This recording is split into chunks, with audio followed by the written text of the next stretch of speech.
দেওবন্দের সমস্ত ওলামায়ে কেরাম ঐক্যবদ্ধভাবে যে ফয়সালা দেন আমাদের সেই ফয়সালাই মানা উচিত। যদি আমরা এইভাবে মানতে পারি তাহলে ইনশাআল্লাহ আমাদের মধ্যে বিভেদ থাকবে না, ঝামেলা থাকবে না। এর জন্য আমি অনুরোধ করব তাবলীগের মধ্যে যে এই দুই গ্রুপ সৃষ্টি হয়েছে, আমার অনুরোধ থাকবে দুই গ্রুপ মিলেমিশে কাজ করেন, তাদের দিনের ফায়দা হবে, ইসলামের ফায়দা হবে, এই জাতি উপকৃত হবে।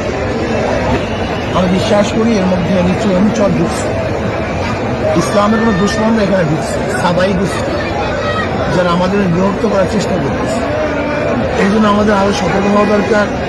আর একটা কথা মনে রাখতে হবে, মানুষের ভুল বেড়াতে হতেই পারে, আর ভুল বেড়াতে হলে আমাদের কাজটা কি?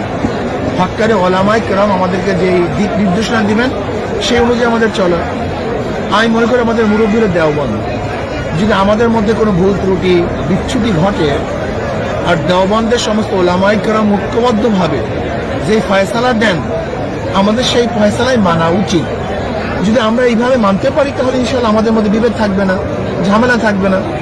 এর জন্য আমি অনুরোধ করব তাবলীগের মধ্যে যে এই দুই গ্রুপ সৃষ্টি হয়েছে, আমার অনুরোধ থাকবে দুই গ্রুপ মিলেমিশে কাজ করেন, তাদের দিনের ফায়দা হবে, ইসলামের ফায়দা হবে, এই জাতি উপকৃত হবে। দেশের যে পরিস্থিতি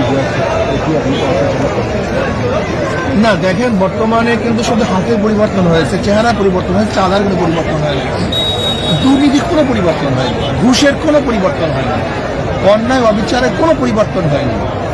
আমি বর্তমান অন্তর্বর্তী সরকারকে বলবো যে আশা এবং আকাঙ্ক্ষা নিয়ে আমরা যুদ্ধ করেছিলাম, ঝাঁপিয়ে পড়েছিলাম, এই দেশের ছাত্র জনতা তাদের জীবন ত্যাগ করেছে, তার প্রতিফলন কিন্তু ঘটছে না। এর জন্য আমি বলবো যে শক্ত হাতে চাঁদাবাজদেরকে দমন করতে হবে, যারা দুর্নীতি করে তাদেরকে দমন করতে হবে।